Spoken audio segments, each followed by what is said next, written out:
চতুর্থ শ্রেণীর গণিত বইয়ের আজকের ভিডিওতে ৯৮ পৃষ্ঠা নিয়ে আলোচনা করব। তো ৯৮ পৃষ্ঠায় প্রথমেই দেখো দেয়া আছে যে খালি ঘরের ভগ্নাংশ লিখি। তো এখানে একটা করে দেওয়া আছে, যেমন এইখানে দেখো টোটাল ঘর আছে কয়টা, একটা, দুইটা, তিনটা, চারটা, পাঁচটা, ছয়টা, সাতটা, আটটা।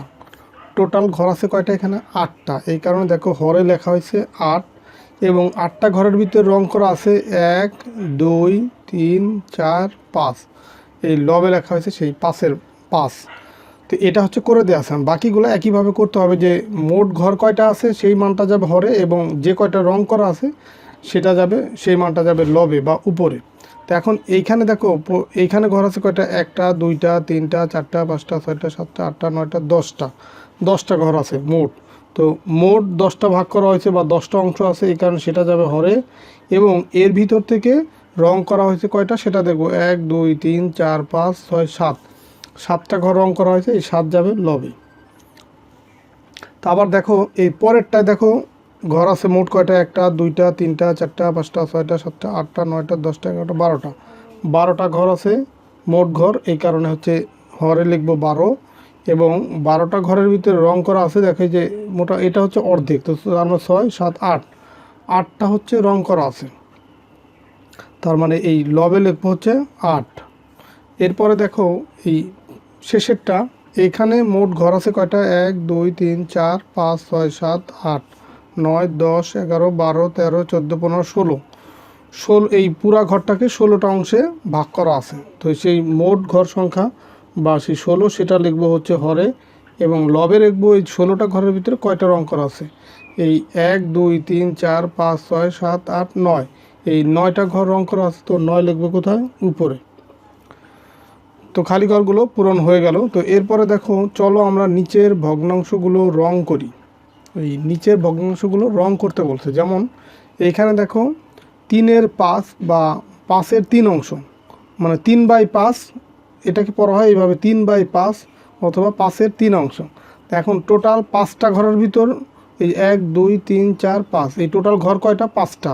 5টার ভিতরে 3, এখানে উপরে লবে লেখা কত, 3, মানে 5-এর 3 অংশ, তার মানে 5টা ঘরের ভিতরে 3টায় যেরকম রং করতে হবে। এই দেখো যে 3টা আমি যে রং করে দিলাম।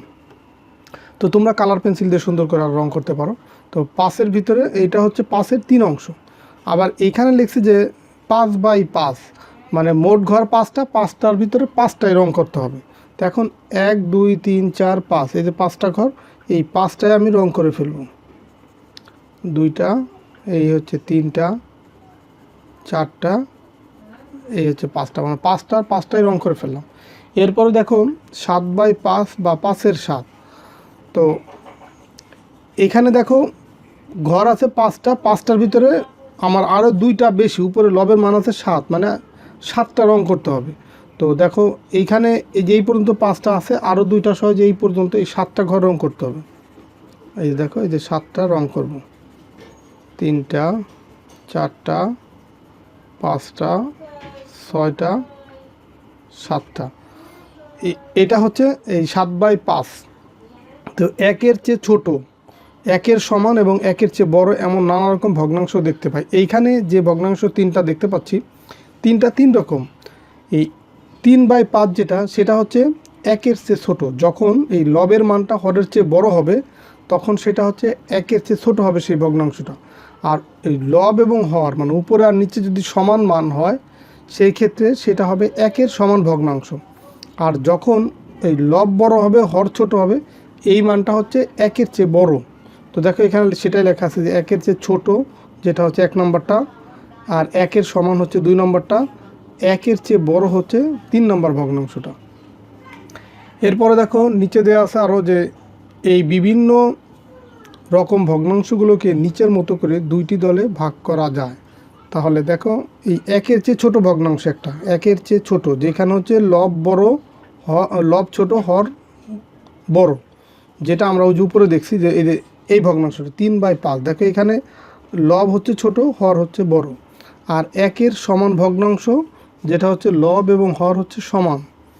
আর 1-এর চেয়ে বড় ভগ্নাংশ যেখানে লব হচ্ছে বড়, হর হচ্ছে ছোট। তো এই যে ছোট যেটা সেটাকে বলা হচ্ছে ক্ষুদ্রতর, আর বড় মানটাকে বলা হচ্ছে বা হরের যে মান সেটা বৃহত্তর। আর দুইটাই সমান। এখানে হচ্ছে লবের মানটা বড়, এই কারণে এটাকে বৃহত্তর লেখা হয়েছে, আর এটা হচ্ছে ক্ষুদ্রতর। তো সিমিলার আরও কিছু উদাহরণ দেওয়া আছে। এই দেখো, এইখানে সবগুলোর ক্ষেত্রে ভগ্নাংশের ক্ষেত্রে হরের যে মানটা আছে সেটা লবের তুলনায় বড়। যে কোনো ভগ্নাংশ যখনই হরের মানটা লবের তুলনায় বড় হবে সেটা হবে প্রকৃত ভগ্নাংশ। মানে এই যে একের চেয়ে ছোট ভগ্নাংশ হবে এবং এটাকে বলা হয় প্রকৃত ভগ্নাংশ। একের চেয়ে ছোট যে ভগ্নাংশগুলো সেটাই হচ্ছে কি প্রকৃত ভগ্নাংশ। আর একের চেয়ে ছোট তখনই হবে যখন হরের মান, এই লবের মান হরের চেয়ে ছোট হবে। এই লবের মান যখন হরের চেয়ে ছোট হবে সেটা হচ্ছে কি প্রকৃত ভগ্নাংশ। আর একের সমান ভগ্নাংশ যখন লব এবং হর দুই জায়গায় একই মান থাকবে, যেমন 5/5, 4/4, 2/2, 3/3, 7/7 ইত্যাদি। যে কোনো ভগ্নাংশ যখন লব এবং হরের মান সমান হবে তখন সেটা হচ্ছে একের সমান ভগ্নাংশ। আর একের চেয়ে বড় ভগ্নাংশ যখন হচ্ছে লবের মানটা বড় হবে। দেখো এই যে এইখানে সবগুলোর ক্ষেত্রেই হরের চেয়ে লবের মানটা বড়। দেখো এই যে 7/5, এই 5/4, 3/2, 4/3, 9/7 সবগুলাই লবের মানটা হরের তুলনায় বড়। আর এই একের সমান ভগ্নাংশ আর একের চেয়ে বড় ভগ্নাংশ এই দুটা মিলেই হচ্ছে অপ্রকৃত ভগ্নাংশ।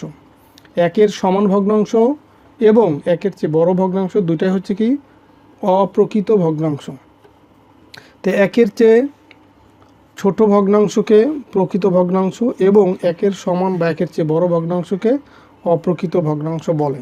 তো আমরা দুইটা সংজ্ঞা আমরা শিখে ফেললাম। বা কাকে বলে এই টাইপের প্রশ্ন যদি আসে যে প্রকৃত ভগ্নাংশ কাকে বলে, তখন এভাবে লিখে দেবা যে একের চেয়ে ছোট ভগ্নাংশকে প্রকৃত ভগ্নাংশ বলে। আবার যদি বলো অপ্রকৃত ভগ্নাংশ কাকে বলে, একের সমান বা একের চেয়ে বড় ভগ্নাংশকে অপ্রকৃত ভগ্নাংশ বলে। তো এই ছিল তোমাদের 98 পৃষ্ঠার আলোচনা। তো ঠিক আছে, সবাই ভালো থাকো, সুস্থ থাকো। পরের ভিডিওতে আমরা 99 পৃষ্ঠা নিয়ে আলোচনা করবো। আল্লাহ হাফেজ।